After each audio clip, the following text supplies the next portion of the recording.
HTML, everyone's favorite programming language. Oh, sorry, markup language.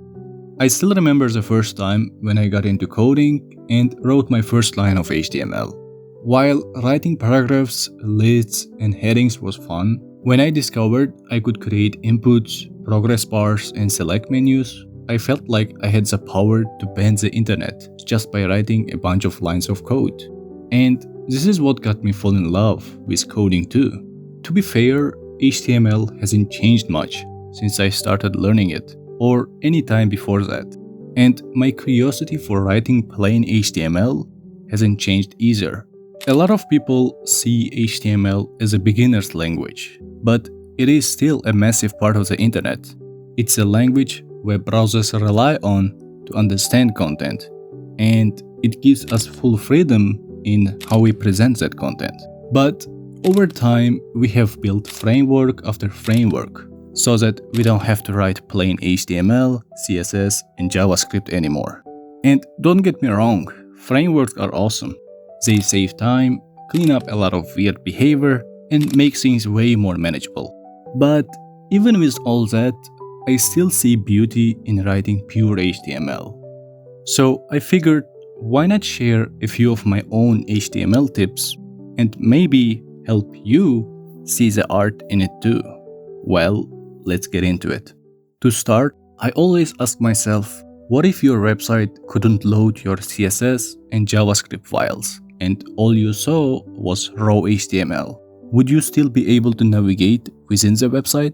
You have probably seen it too, where your internet disconnects and all you see is unstyled website. And do you remember those massive icons and images? Well, their sizes have been adjusted using CSS, which could be fixed with just width and height attributes inside the HTML.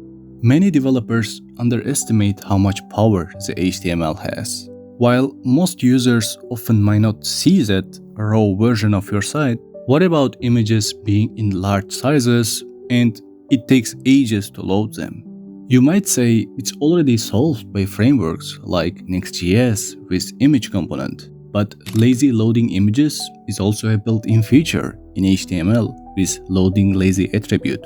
You can probably guess where I am going with this. So here's the toggle switch. I built it with HTML, CSS, and JavaScript. Now, when I remove the CSS and JavaScript part, would you still be able to tell that it was a toggle switch? Probably not. Now, let me refactor it a bit. It is still the same toggle switch, but now when I remove the CSS and JavaScript parts, can you still tell me it was a toggle switch? Most likely yes. Why? Because in the last time, I had used a button and relied on JavaScript to trigger the toggle. But in this one, I am relying on HTML's built-in feature, input checkbox, and label tags to solve it. Here's another example. Take a look at this HTML.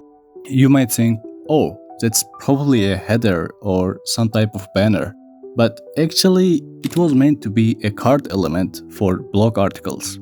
While this example was an extreme exaggeration, it is a big deal for web browsers because this is how Google and screen readers interpret our websites, just like how we see the HTML code. If you make it more structured and more accessible, it means Google can understand your website better and in turn improve your SEO. But what if you don't care about SEO and just want to focus on building a cool looking website with slick animations and transitions? Would HTML still be relevant? I am 75% confident yes, because HTML gives you so much room to bring out your creativity with its built-in features. It's not that HTML is not important, it is that how you can use the power of plain HTML to make your work smarter and easier, just like we did with the toggle switch example.